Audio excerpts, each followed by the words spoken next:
Assalamualaikum warahmatullahi wabarakatuh. Jumpa lagi dengan saya Tama dalam Ada Apa Gerangan 2. Bagaimana kabar kalian? Semoga selalu diberikan kesehatan dan juga rezeki yang cukup. Jumpa lagi di Ada Apa Gerangan 2, di mana di sini saya akan khusus membacakan cerita-cerita mistis bersambung. Dan kita akan lanjutkan cerita tentang sebuah desa Setralaya. Desa yang para penduduknya masih mengikuti aliran Bhairawa Tantra, aliran Tantra garis kiri. Seperti apa sih aliran tersebut? Dan hal ini pun yang membuat Hafid menjadi penasaran dan ingin mencari tahu lebih lanjut. Nah, seperti apa ceritanya? Langsung saja kita simak. Teman-teman, ada apa gerangan? Ceritanya mulai dari sini. Langit di desa Setralaya mulai meredup. Matahari yang sejak siang menyengat kini perlahan mengendap ke balik bukit jauh di barat. Awan tipis yang menyapu langit membuat cahaya keemasan sore terlihat seperti lukisan tua, hangat tapi sendu. Angin yang bertiup membawa bau tanah basah, rumput liar, dan sedikit aroma asap dari tungku-tungku dapur warga yang mulai mengepul di sela pepohonan bambu. Dari teras rumah kayu yang sudah mulai menggelap di bagian bawahnya karena lembab, Hafiz duduk bersila bersandar pada tiang kayu. Sore itu ia tak banyak berbuat, hanya menatap ke depan, memandangi halaman rumah yang ditumbuhi semak liar di beberapa sudut. Seekor ayam jago berkokok pendek dari kejauhan, terlambat seakan tak tahu bahwa waktunya untuk bersuara sudah lama lewat. Sesekali Hafid melirik jam tangannya, memastikan sore itu berjalan dengan pelan seperti biasa. Sayup-sayup dari arah jalan setapak yang mengarah ke bukit, terdengar langkah-langkah berat diiringi dedaunan kering yang terinjak. Hafid menoleh. Di kejauhan tampak sosok Pak Sukir. Lelaki tua itu memanggul keranjang besar dari anyaman bambu yang tampak berat. Pundaknya sedikit miring dan nafasnya terdengar agak ngos-ngosan saat jaraknya semakin dekat. Topi caping besar menutup wajahnya sebagian, namun senyum kecilnya menyembul begitu melihat menantunya berdiri menyambut. "Assalamualaikum, Pak," sapa Hafid segera menghampiri. "Waalaikumsalam. Waduh, berat ini leh, habis panen sayur," jawab Pak Sukir sambil memindahkan keranjangnya ke tangan Hafiz. Hafiz langsung menaruhnya ke teras dengan hati-hati. Isinya beragam, ada ubi, singkong, beberapa ikat kangkung, kacang panjang, dan kacang tanah yang masih ada tanah menempel di akarnya. Pak Sukir mengelap keringat dengan ujung bajunya sambil menegakkan punggung. "Panen banyak, Pak?" tanya Hafid ringan. "Alhamdulillah, ya lumayan buat makan besok-besok. Tapi jalannya tadi licin, habis hujan semalam," ujar Pak Sukir sambil memutar lehernya yang tampak pegal. Hafid hanya mengangguk sambil tersenyum. "Mayang di mana?" tanya Pak Sukir sambil duduk di bangku kayu panjang. "Sedang di dapur, Pak. Kayaknya lagi nyiapin kopi buat kita," jawab Hafid. Pak Sukir tertawa kecil. "Ngerti aja anakku, sore-sore begini emang enak ngopi." Tidak lama, dari arah dapur terdengar suara langkah ringan diiringi bunyi gelas beradu. Mayang muncul membawa baki kecil berisi 2 cangkir kopi hitam yang mengepul, serta piring kecil berisi ketela rebus yang dipotong kecil-kecil.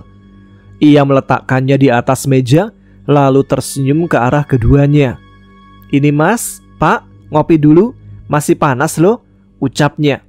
"Matur nuwun ya Nduk," balas Pak Sukir lalu langsung meniup permukaan kopi sebelum menyeruputnya perlahan. "Ah, enaknya," gumamnya pendek. Hafid juga mengambil cangkirnya, namun matanya sesekali memandang langit yang mulai kebiruan keabu-abuan.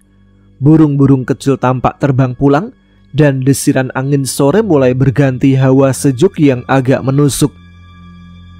Obrolan mereka sore itu ringan saja, tentang kebun, hasil panen, tanaman yang harus dipindah, dan rencana Pak Sukir untuk memperbaiki pagar kebun minggu depan. Sesekali Mayang ikut menimpali, tertawa kecil. Sesekali menggoda bapaknya yang semakin pelit ngomong kalau di rumah. Namun perlahan waktu merayap ke maghrib. Langit berubah gelap biru kelam, dan suasana desa seketika terasa lebih hening. Bukan hening yang tenang, tapi semacam kekosongan yang terasa aneh. Hafid menoleh ke segala arah, dan ia kembali menyadari sesuatu yang semakin membuat hatinya terasa sepi. Tidak ada suara azan. Ini sudah maghrib yang kedua sejak ia tiba di Setralaya, dan tak satu pun ia mendengar panggilan sholat berkumandang dari langgar, masjid, atau pengeras suara seperti yang biasa terdengar di kota. Yang terdengar hanya suara jangkrik, lolongan anjing dari kejauhan, dan bunyi kayu atap yang retak kecil disapu angin malam. Hafidz menarik nafas dalam. Ia menatap ke dalam rumah, lalu bangkit dari bangku. "Saya masuk dulu ya Pak. Mayang mau sholat dulu di kamar." Mayang hanya mengangguk lembut. "Iya Mas." Pak Sukir hanya mengangguk kecil sambil menyeruput kopinya lagi. Hafid melangkah masuk. Di dalam kamar, ia menyalakan lampu semprong kecil di sudut ruangan. Ia mengambil sarung dan peci, lalu berwudu dari kendi kecil di dekat kamar mandi. Hanya suara air yang menetes dan angin yang sesekali menyusup dari sela dinding kayu tua. Di atas sajadah tipis yang dibawa dari kota, Hafidz berdiri tegak. Takbir ia lantunkan dengan suara pelan namun jelas. Di luar sana, desa Setralaya tenggelam dalam senyap. Tidak ada tanda kehidupan agama. Tapi di dalam kamar itu, seorang diri, Hafidz berdiri sebagai saksi bahwa keyakinan masih hidup, meski perlahan ingin dipadamkan oleh sesuatu yang belum ia fahami. Dan di saat ia sujud terakhir, entah kenapa terasa ada getaran dingin merambat dari lantai ke ubun-ubunnya. Tapi Hafidz tak bergeming.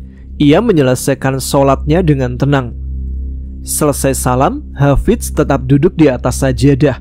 Tangannya melingkar ke atas lutut dan mulutnya bergerak perlahan melafalkan zikir. Suara tasbih pelan bergemerincing dari jari-jarinya yang berpindah butiran. Meski hatinya sempat diselimuti rasa gelisah sejak siang, Hafidz tetap berusaha menjaga fokusnya, menenangkan diri, dan memohon perlindungan dalam sunyi yang hanya disaksikan cahaya temaram lampu minyak di sudut kamar. Ketukan pelan lalu terdengar di pintu, kemudian muncul suara lembut yang familiar. "Mas?" Suara Mayang lirih. Hafidz menoleh, senyum tipis di wajahnya. "Iya May." Mayang membuka pintu sedikit, wajahnya menyembul dengan rambut diikat rapi. "Ibu sudah siapin semuanya. Bapak juga sudah mandi. Kita ditunggu di dapur. Yuk." Hafidz mengangguk pelan. "Aku nyusul ya. Hitungan zikirku tinggal dikit lagi." Mayang mengangguk pelan. "Iya, aku ke dapur dulu ya." Pintu kembali ditutup perlahan. Hafidz menuntaskan zikirnya. Nafasnya diatur dalam-dalam. Ia tahu bahwa sekelilingnya menyimpan banyak tanya. Tapi satu hal yang ia pegang kuat: jangan pernah tinggalkan tempat berlindung kepadanya. Bahkan di tempat yang begitu sunyi dan jauh dari masjid, Hafidz yakin bahwa setiap zikir adalah cahaya yang tidak pernah padam. Selesai, ia melipat sajadah, menaruhnya rapi di pojok kamar, lalu keluar dari ruangan dengan langkah ringan. Aroma khas masakan Jawa mulai tercium dari dapur. Bau sayur lodeh, sambal, dan gorengan dari tepung yang digoreng tipis. Perut Hafidz pun mengisyaratkan waktunya diisi. Dapur rumah itu berada di bagian belakang, tak terlalu luas namun terasa hangat. Dindingnya dari papan kayu dengan lantai tanah yang dipadatkan. Di tengah ruangan ada meja kayu panjang dengan alas anyaman pandan. Lampu gantung dari kaleng susu menyala kekuningan, cukup menerangi wajah-wajah yang duduk mengelilinginya. Pak Sukir sudah duduk tenang di sudut meja, mengenakan baju koko abu-abu dan sarung batik. Di depannya ada segelas teh manis panas dan sepiring nasi. Di sampingnya, Duduk Bu Marni mengenakan kebaya coklat muda dan kerudung tipis yang dililit santai di kepala. Wajahnya tersenyum hangat saat melihat Hafiz masuk. "Lah ini mantuku, sini duduk," sapa Bu Marni sambil menepuk-nepuk tempat kosong di sebelah Mayang. Mayang sendiri tampak duduk manis menunggu, belum mulai makan, padahal di depannya sudah tersedia piring lengkap. Hafiz tersenyum kecil lalu duduk di sampingnya. Ia menyadari Mayang memang belum menyentuh makanannya. Dan begitu ia duduk, tangan Mayang langsung bergerak mengambilkan nasi dan lauk. "Ini mas, biar aku aja," ucapnya pelan seperti biasa. Hafiz hanya tersenyum dan mengangguk. Ia tahu Mayang terbiasa merawatnya seperti ini sejak awal menikah. Lauk malam itu sederhana. Ada sayur lodeh dengan potongan nangka muda dan kacang panjang, lalu sambal terasi yang menyengat segar, tempe goreng, dan tahu bacem yang kecoklatan.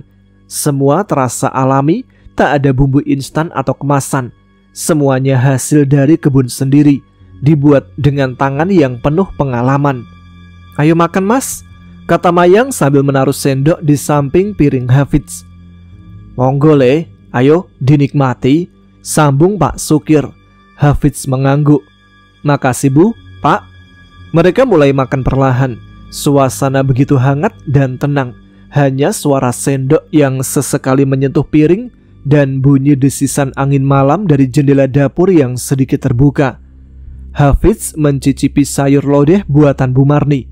Gurih dan manisnya pas, khas masakan desa yang dimasak tanpa terburu-buru.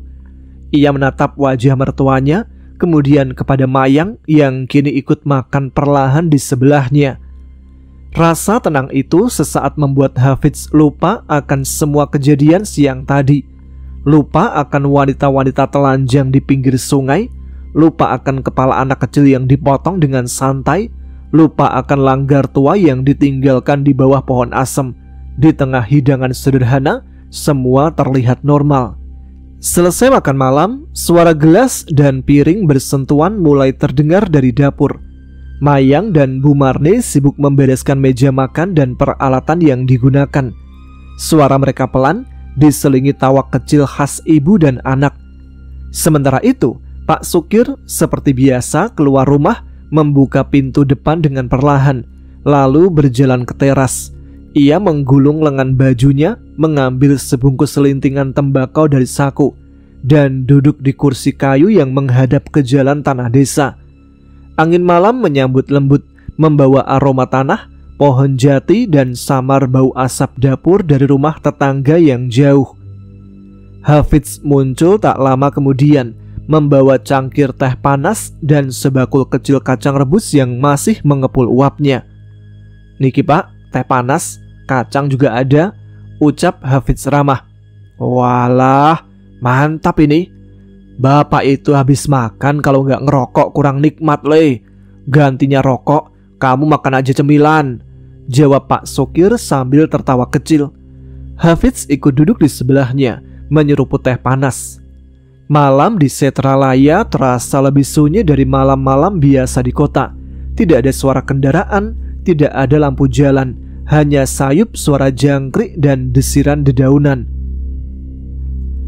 "Besok bapak ke kebun lagi?" tanya Hafiz memulai.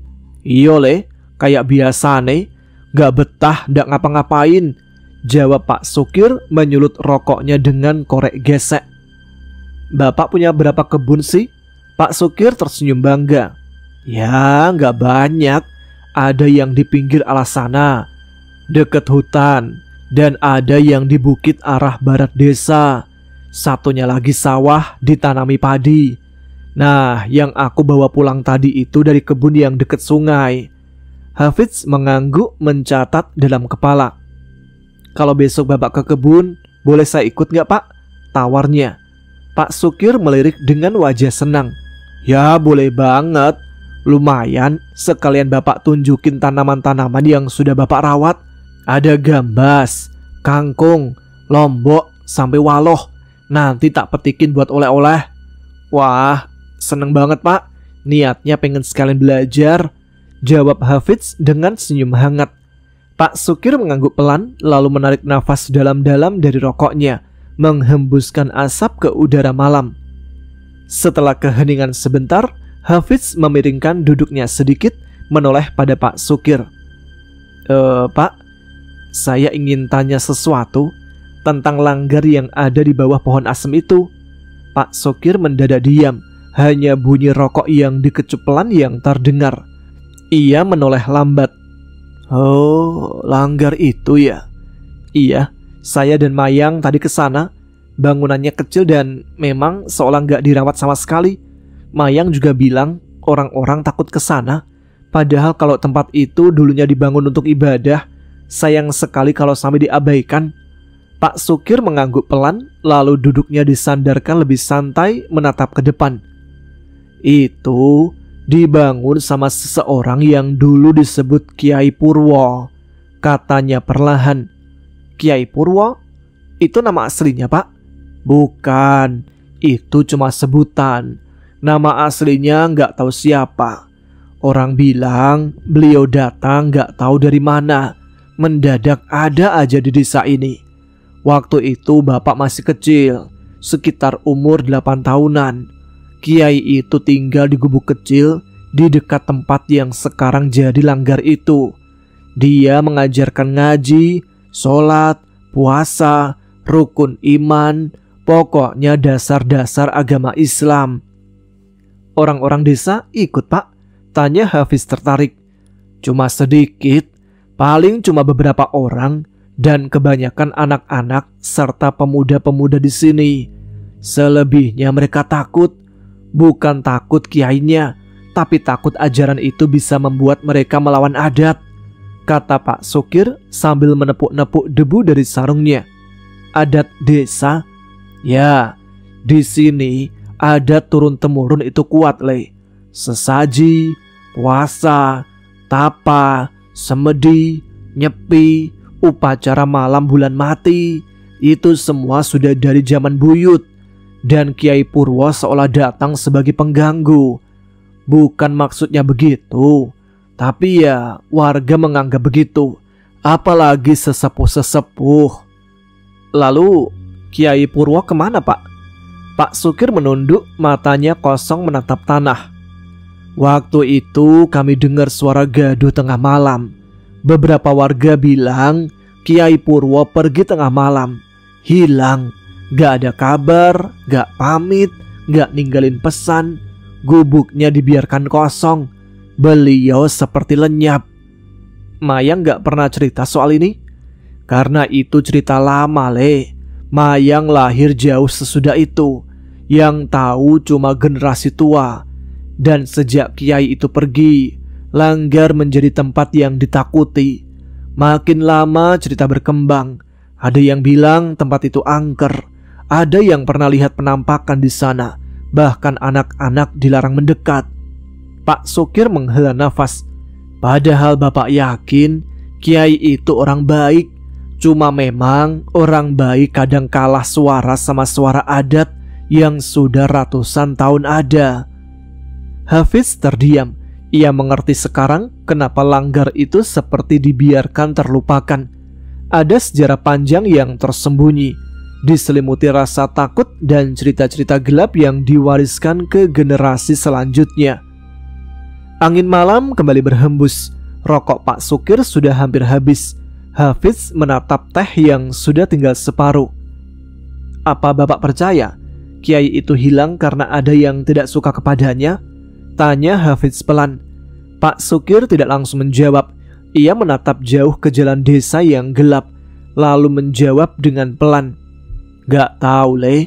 Tapi di desa ini kadang yang mengganggu keseimbangan akan dipaksa hilang, baik itu jahat atau baik.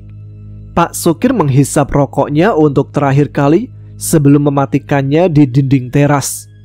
Le, aku titip satu hal. Hati-hati saja selama di kampung ini, ucapnya perlahan.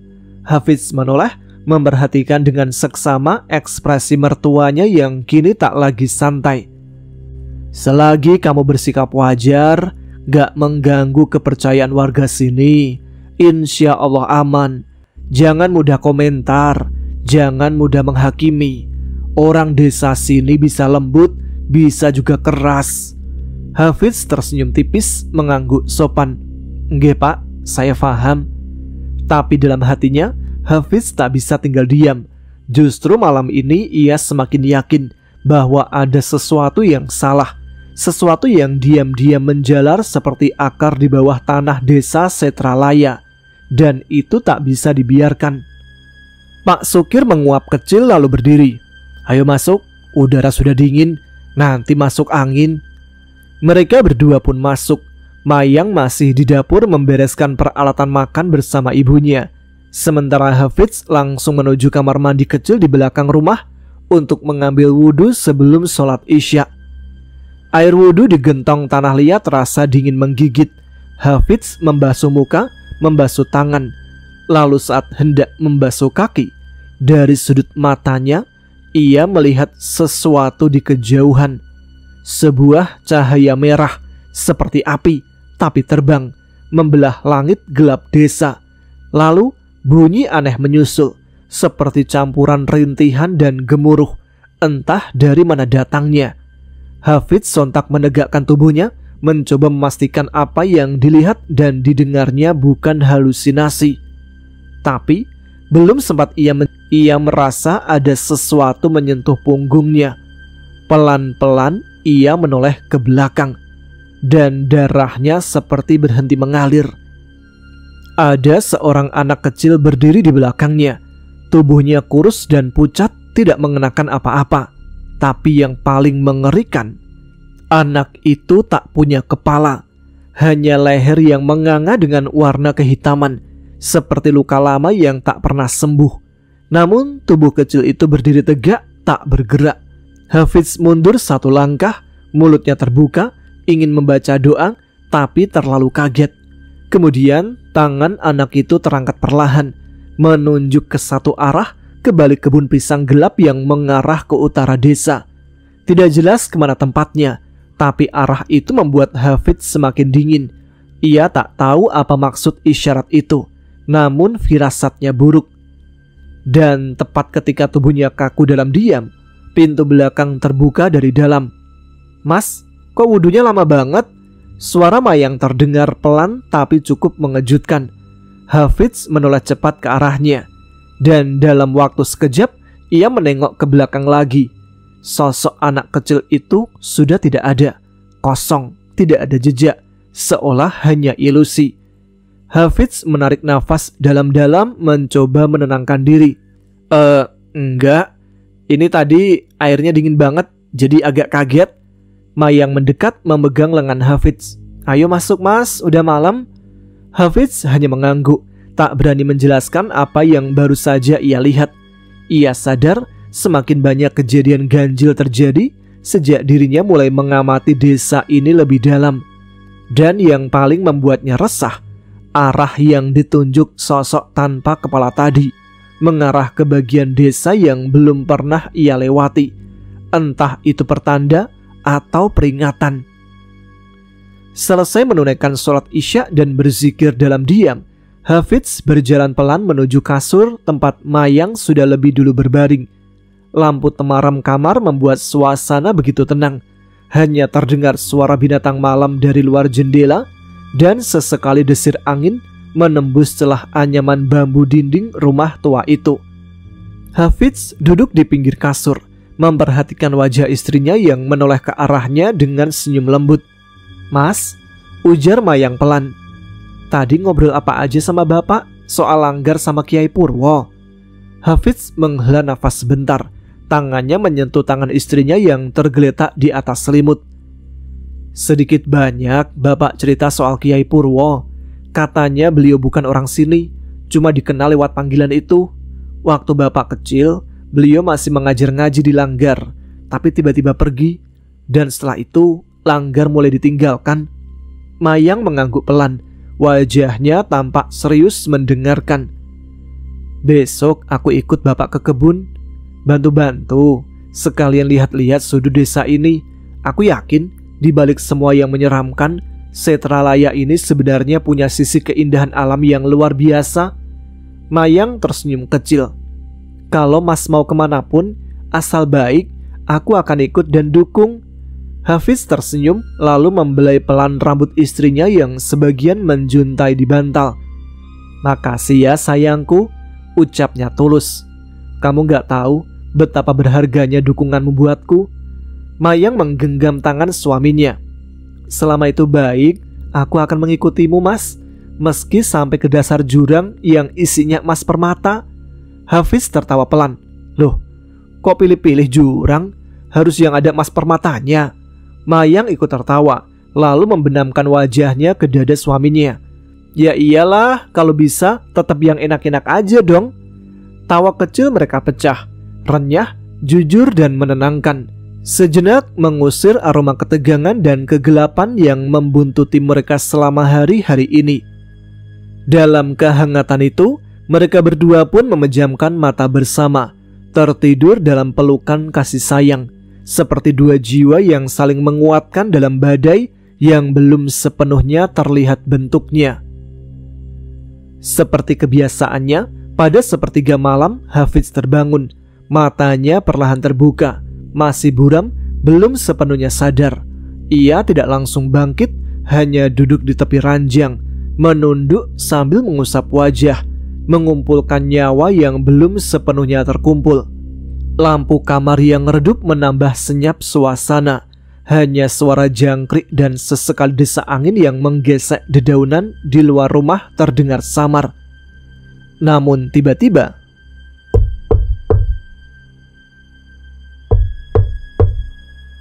suara ketukan pelan itu terdengar. Hafiz mendongak. Ketukan itu tak berasal dari depan rumah, bukan pula dari arah kamar, tapi dari belakang, dari pintu kayu yang mengarah ke area kamar mandi di luar. Ia menahan nafas, jantungnya berdegup cepat.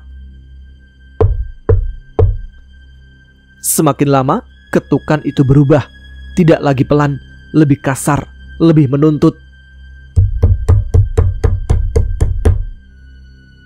Hafiz memejamkan mata sejenak, mencoba mengusir kantuk yang masih menggantung di kelopak matanya. Perlahan, ia berdiri dari ranjang, kakinya menjejak lantai kayu yang dingin. Suara lantai berderit pelan setiap ia melangkah. Ia keluar dari kamar, menyusuri lorong pendek rumah yang sunyi.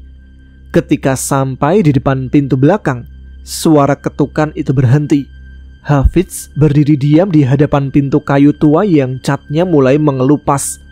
Tangannya hampir menyentuh gagang pintu, tapi ia ragu. Ada sesuatu yang terasa tidak wajar. Suasana seperti membeku. Angin seolah tertahan, bahkan jangkrik pun berhenti bersuara. Ia menghela nafas, lalu mengangkat tangannya, menempelkan telapak di dadanya, dan mulai membaca perlahan. Suara doa itu lirih tapi mantap. Ia meneguhkan hati. Dengan satu tarikan nafas, Hafiz membuka pintu kayu perlahan. Daun pintu terbuka, dan hembusan angin dingin menerpa wajahnya, membuat helai rambutnya bergerak dan kulit tangannya terasa menggigil. Namun, tidak ada siapa-siapa, hanya pekarangan belakang yang gelap dan dingin. Ia melangkah pelan keluar rumah. Udara malam begitu menusuk, langit mendung kelam menutup bulan, hanya menyisakan remang-remang samar dari pantulan bintang yang jauh entah di mana. Di hadapannya, hamparan tanah luas, basah, seolah baru saja dilintasi binatang malam. Sejumlah pohon berdiri diam di kejauhan. Salah satunya pohon jambu besar yang cabangnya menjulur ke arah rumah. Dan di sisi kanan, rumpun bambu tampak seperti sosok-sosok kurus berjubah gelap bila dilihat sekilas. Hafiz menatap lekat ke arah pohon jambu. Sesuatu seperti berayun, tapi ia tak ingin terlalu yakin. Ia menoleh ke kiri, menatap arah rumpun bambu. Angin berdesir pelan. Dan di antara batang-batang bambu, ia seperti melihat sepasang mata kecil, tinggi, berjarak, menyala samar kemerahan. Bismillah, Hafiz menguatkan niat. Ia melangkah cepat menuju tempat berwudu yang berada di ujung pekarangan belakang. Derit pintu belakang rumah yang tertinggal terbuka, mengayun perlahan di belakangnya, seakan enggan membiarkannya pergi sendiri. Air di pancuran mengalir pelan. Hafidz membasuh wajahnya, dingin seperti es. Tapi ia tahu itu bukan hanya karena suhu malam. Bulu kuduknya tiba-tiba berdiri. Ia merasa diperhatikan.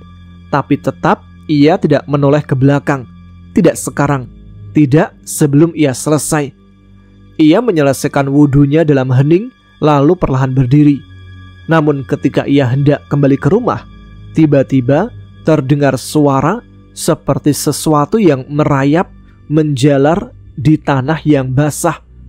Hafidz memejamkan mata sesaat, melantunkan la ilaha illallah. Kemudian ia membuka mata dan seolah semua sunyi kembali. Tidak ada suara, tidak ada mata yang mengintai, tidak ada ketukan. Ia melangkah cepat kembali ke rumah. Hafidz baru saja menginjak ambang pintu ketika terdengar suara melengking dari belakang rumah. Suara wanita minta tolong. Langkahnya terhenti. Bukan suara Mayang, bukan pula suara siapapun yang ia kenal. Suara perempuan. Terdengar panik minta tolong. Dan yang lebih membuat bulu kuduknya berdiri, suara itu datang dari pekarangan belakang. Dalam keraguan, Hafidz menoleh. Nafasnya tercekat, tapi ia tak bisa membiarkannya begitu saja. Tangannya meraih lampu damar yang tergantung di samping pintu, lalu melangkah hati-hati kembali ke belakang rumah. Langit malam masih sama gelapnya, tapi kini terasa lebih pekat, lebih sunyi, seolah bahkan alam enggan bersuara. Cahaya kuning dari lampu damar menggoyang samar dalam genggamannya, menebar sinar gemetar di tanah basah, batang pohon dan gundukan tanah yang tak rata. Hafidz berjalan pelan. Detak jantungnya seperti genderang yang dipukul dari dalam dadanya sendiri. Keringat dingin menetes di pelipisnya, meski udara malam begitu dingin menusuk. "Siapa di sana?" Suara Hafidz lirih. Namun tidak ada jawaban, hanya suara cekikikan. Pelan lalu menggemuruh. Suara perempuan, tapi bukan satu. Dari kiri, kanan, atas, belakang, bergema, melingkar, menjebaknya. Hafidz panik, kepalanya menoleh ke segala arah. Cahaya lampu damarnya terombang-ambing. Tapi tiba-tiba sesuatu menepuk bahunya dari belakang. Hafidz spontan menoleh. Lampu damar hampir terlepas dari tangannya. Tapi tidak ada siapa-siapa. Hanya gelap, sunyi, dan dingin. Seperti tangan mayat menyentuh kulitnya. Lalu suara-suara lain mulai mengerubungi. Teriakan, tangisan, tawa cekikikan, jeritan suara perempuan yang mengerang, mengelilinginya, membanjiri telinganya, seolah puluhan suara keluar dari tanah, pohon, dan udara sekaligus. Kepalanya terasa berat, matanya berkunang-kunang. Hafidz merasa tubuhnya mulai limbung. Namun di tengah gelombang teror tak kasat mata itu, ia berdiri tegak. Dengan nafas berat, tangannya terangkat ke depan dada. Mulutnya bergetar. A'udzubillahi minasyaitonirrajim. Bismillahirrahmanirrahim. Kemudian ia membaca ayat kursi. Suaranya lirih, gemetar. Tapi kalimat suci itu terus keluar. Ia ulangi, ia mantapkan. Bacaan itu semakin jelas, semakin tegas, semakin lantang, semakin menyayat gelap.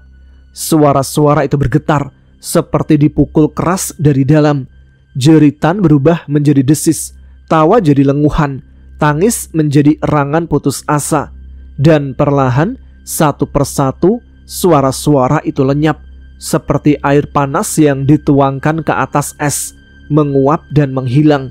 Hanya suara nafas Hafidz yang kini tersisa. Nafas berat, sesak dan panjang. Lampu damar di tangannya bergoyang. Cahayanya kembali tenang. Ia berdiri sendiri di pekarangan itu. Dedaunan tak lagi bergerak. Rumpun bambu diam membatu. Langit tetap hitam. Namun malam kini kembali sunyi. Ia memejamkan mata, beristighfar panjang, lalu melangkah cepat ke dalam rumah, menutup pintu belakang rapat-rapat. Menit itu Hafidz tahu ia bukan hanya sedang berhadapan dengan cerita rakyat atau kepercayaan kuno, tapi ada kekuatan nyata yang telah berakar dan tidak menyukai kehadirannya. Pagi itu udara Setralaya masih diselimuti kabut tipis. Pepohonan di kejauhan hanya tampak seperti siluet samar, dan embun menempel di setiap dedaunan yang terkena cahaya matahari pagi yang baru muncul malu-malu di ufuk timur. Di dalam kamar, Hafidz sudah selesai menunaikan tahajud. Kain sarungnya masih melekat dan sajadah masih terbentang. Ia menengadahkan tangan, berdoa dengan khusyuk. Kalimat-kalimatnya lirih namun penuh tekad. Ya Allah, Engkaulah yang maha mengetahui. Berilah hambamu ini kekuatan dan petunjuk. Jika niatku untuk berdakwah di desa ini Engkau ridhoi, maka lapangkanlah jalannya. Lindungilah hamba, lindungilah istri hamba dan keluarganya, dan jadikanlah hamba jalan bagi kebangkitan iman di desa ini. Seketika itu pula, hatinya diliputi ketenangan yang tidak biasa. Tidak ada lagi kegamangan seperti kemarin. Tidak ada lagi keraguan meski malam tadi ia mengalami gangguan yang membuat darahnya membeku. Yang tersisa kini hanya keyakinan. Ia membuka mata perlahan. Senyumnya terbit dengan sendirinya. Dalam hati ia telah memantapkan langkah. Kalau para orang tua sulit disentuh akal dan hatinya, maka aku akan mulai dari anak-anak, dari generasi baru, dari akar. Dan langkah pertama adalah membersihkan langgar. Mayang terbangun perlahan. Kelopak matanya terbuka menyambut pagi. Ketika ia menoleh, Hafidz tengah duduk bersandar di dinding. Wajahnya tampak damai namun penuh semangat. Kamu gak tidur lagi? Gumam Mayang sambil setengah mengantuk. Baru selesai tahajud, jawab Hafidz menoleh dan tersenyum. Dan aku punya niat yang ingin kamu tahu. Mayang menguap kecil lalu menggeliat manja. Niat apa, Mas? Aku mau bersihkan langgar itu. Aku ingin mulai dakwah dari sana, buat anak-anak. Mayang yang sudah duduk bersila di atas kasur langsung merengkuh suaminya dan memeluknya erat. Aku tahu suatu saat kamu akan bilang begitu, ucapnya sambil mengatupkan wajah ke dada Hafidz. Tapi apa? Mayang menengadah dengan wajah ceria. Kecup dulu dong, biar niatnya kuat. Hafidz tertawa kecil. Ia menunduk mencium kening istrinya dengan penuh sayang.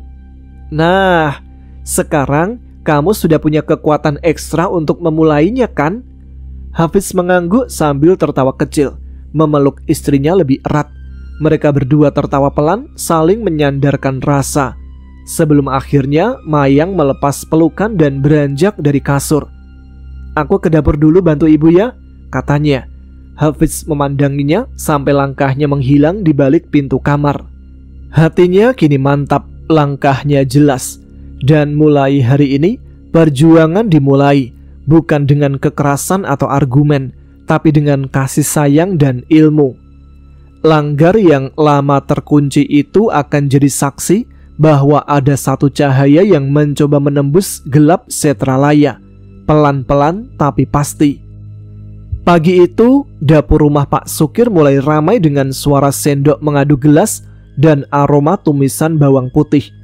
Mayang tengah sibuk menyiapkan sarapan, bergerak lincah dari tungku ke meja sambil sesekali bersenandung pelan. Bu Marni duduk di bangku kayu dekat pintu dapur, mengupas singkong yang akan direbus. Hafidz yang baru selesai sholat subuh masuk ke dapur membawa hawa dingin luar yang masih melekat di ujung lengan baju kokonya. Ia disambut dengan pandangan penuh arti dari sang ibu mertua. Udah seger Mas Hafidz? Tanya Bu Marni sambil tersenyum. Alhamdulillah Bu, jawab Hafidz sopan, duduk di sudut meja. Ia menatap ke arah Mayang yang sedang memotong tahu dengan ekspresi serius namun malu-malu. Bu Marni memecah keheningan dengan tawa ringan. Tahu nggak Mas, Mayang itu dulu kecilnya nyebelin banget. Keras kepala kayak batu karang. Dibilangin jangan main hujan, malah joget di bawah talang. Ibu, protes Mayang pelan sambil tetap memotong tahu. Malu tahu diceritain gitu. Loh, ibu bangga kok. Dulu keras kepala, sekarang bisa tunduk sama suaminya. Goda Bu Marni disambut tawa kecil Hafidz. Pak Sukir tiba-tiba muncul dari ruang dalam. Ia menatap Hafidz sambil menyapa santai. Jadi ikut ke kebun hari ini nak Hafidz? Hafidz mengangguk mantap. Insya Allah jadi pak. Bosan juga kalau di rumah terus. Bu Marni nyeletuk cepat. Asal jangan bosan lihat Mayang loh. Hafidz hanya tersenyum memandang Mayang yang kini sudah benar-benar salah tingkah. Lalu dengan suara tenang dan hangat ia menjawab, kalau sama Mayang gak akan bosan memandang. Kalau bisa gak perlu tidur biar bisa lihat wajahnya 24 jam. Mayang langsung menunduk, wajahnya memerah hingga ke telinga. Mas, depan ibu. Bu Marni tertawa geli sambil menepuk pundak menantunya. Nah, ini baru laki-laki, gombalannya nancep. Pak Sokir juga ikut tersenyum, meski ekspresinya lebih kalem. Ia lalu berkata, awas nak Hafidz, nanti Mayangnya tiap hari kerjaannya ngelus-ngelus cermin.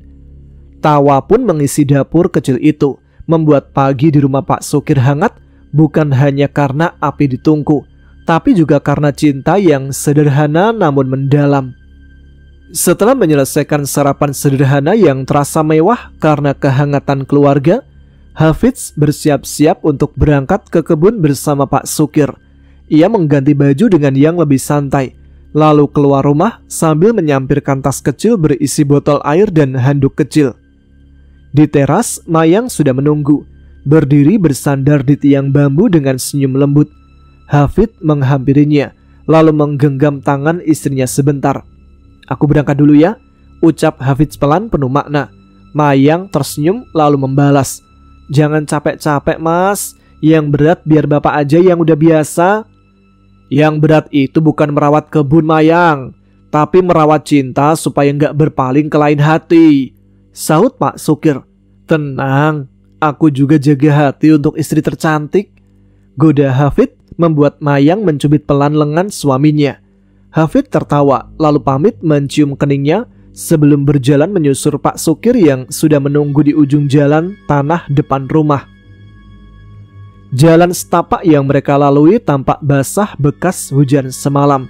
Di kanan kiri, rerumputan liar menjuntai. Beberapa semak tampak masih berembun. Suara dedaunan dan burung pagi jadi latar alami yang menyenangkan. Bau tanah basah dan sesekali aroma pohon pinang dari kebun warga mengisi udara pagi itu. Pak Sokir berjalan pelan, tangannya menggenggam galah panjang yang biasa ia pakai untuk memanen buah. Hafidz menyusul di sampingnya. Mereka berbincang ringan soal kebun, tanaman yang sedang subur, hingga soal pupuk alami yang Pak Sokir racik sendiri dari kotoran kambing dan limbah dapur.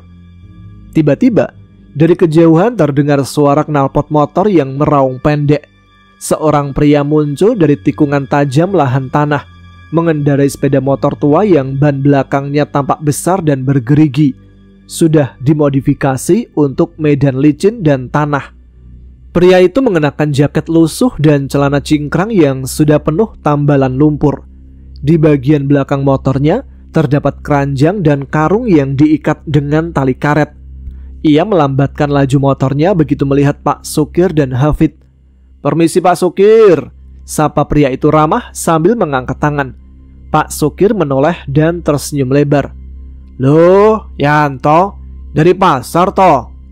Nggak salah pak, ini kulakan buat Bu Karsiem. Tadi nitip banyak, sabun, kopi, kerupuk, macem-macem, jawab Yanto sambil berhenti sejenak. Motornya masih menyala. Hafidz memperhatikan pria itu. Ada rasa kagum dalam dirinya.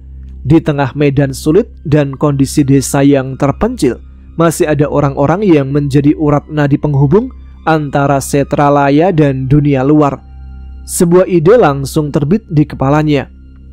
Masih sambil memandang sepeda motor dengan modifikasi yang cocok untuk medan sulit, Hafidz berkata, Mas Yanto, besok pagi bisa jemput saya nggak ya? Yanto menoleh, agak terkejut namun tersenyum ramah. Bisa, mau ke pasar? Saya butuh keluar desa sebentar, beli beberapa perlengkapan, jawab Hafidz sopan. Siap, jam berapa kira-kira? Jam 7 pagi di depan rumah bapak ya mas? Oke, dicatat. Saya mau ke rumah Bu Karsiem dulu, nanti langsung balik lagi, ujar Yanto sambil memberi hormat kecil. Ia lalu menancap gas pelan, meninggalkan debu dan aroma bensin tipis di udara. Hafid memandangi punggung motor Yanto yang menjauh, lalu bergumam pelan dalam hati. Mudah-mudahan ini jalannya. Pak Sukir menoleh. Mau beli apa nak Hafid? Perlengkapan kerja pak, jawab Hafid sambil tersenyum kecil. Dan mereka melanjutkan perjalanan menyusuri jalan tanah yang mengarah ke kebun di balik bukit. Pagi menjelang siang di kebun milik Pak Sukir begitu damai.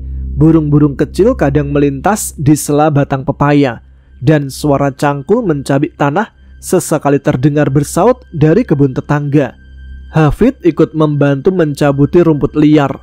Pak Sukir tampak sumringah, tangan tuanya lincah menyiram tanaman sambil bercerita. Lihat ini mas, cabai rawitku. Waktu tanam pertama gagal karena kebanyakan pupuk. Tapi sekarang lihat, daunnya hijau, buahnya padat.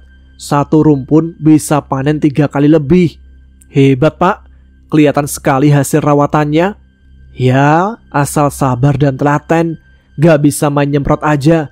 Harus paham kapan dia butuh air, kapan jangan disiram dulu. Mereka terus bekerja, hingga tiba-tiba terdengar suara sapaan dari seberang semak-semak. Pak Sukir, wah, panen besar nih ya. Suara itu milik Pak Minto, tetangga kebun yang membawa sebilah sabit di tangan dan karung di pundaknya. Loh Pak Minto, ini lagi panen kecil-kecilan, cuma ngambil yang udah siap aja. Ayo mampir. Pak Minto mendekat. Hafid berdiri dan menyapa dengan senyum hangat. Mas Hafid ya? Saya Minto. Kita pernah ketemu di acara kenduran waktu itu. Oh iya ya, saya ingat pak, jawab Hafid sopan sambil menjabat tangan Pak Minto. Hebat loh mas, jarang-jarang menantu kota mau ikut kotor-kotoran di kebun kayak gini. Seloroh Pak Minto membuat mereka semua tertawa kecil. Obrolan ringan itu terus berlangsung, penuh candaan kecil dan kehangatan khas desa.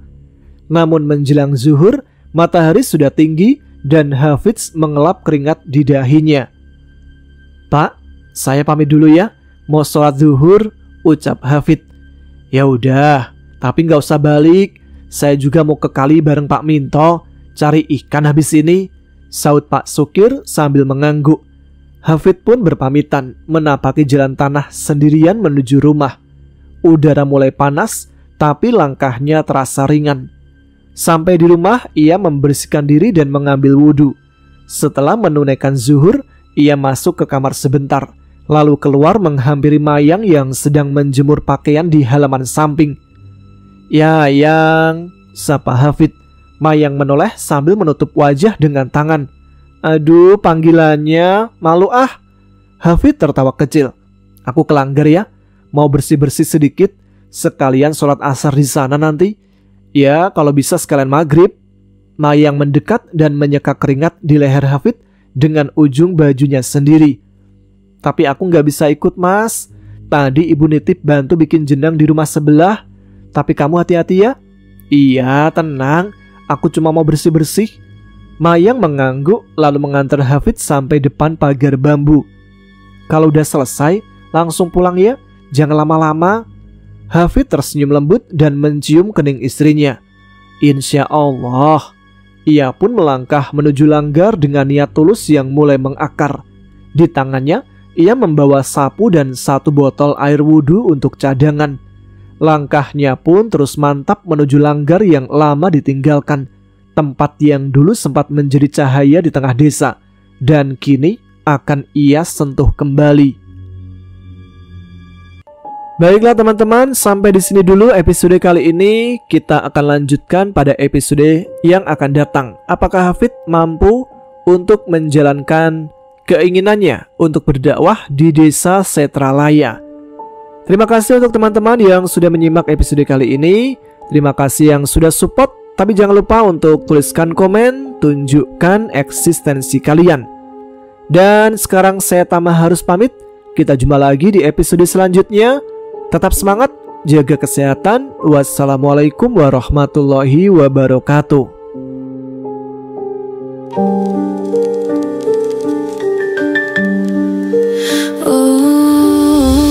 Aku mengisiku.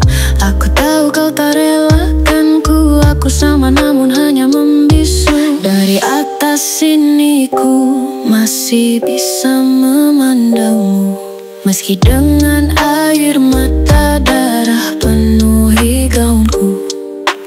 Gaun putih ini perlahan memerah seiring ku tak tentu arah. Gaun putih ini perlahan lusuh seiring kau dan aku jauh. Di jalan ini, di antara ilalang tinggi, kau pernah membawa diri ini. Di jalan ini pula tubuhku mereba berdarah mati dan mereka lari.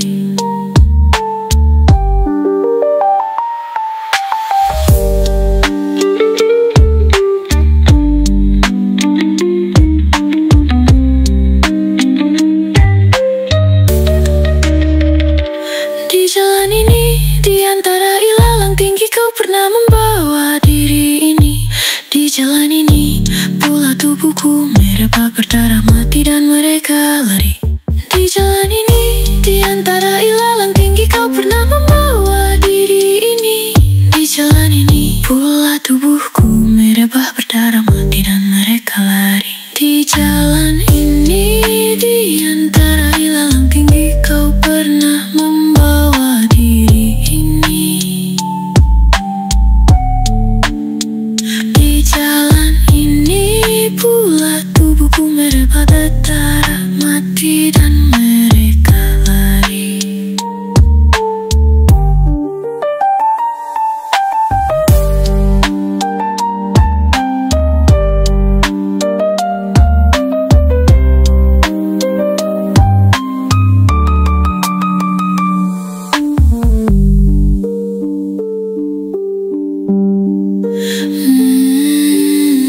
Di jalan ini, di antara ilalang tinggi, kau pernah membawa diri ini. Di jalan ini pula tubuhku mereba berdarah mati dan mereka lari.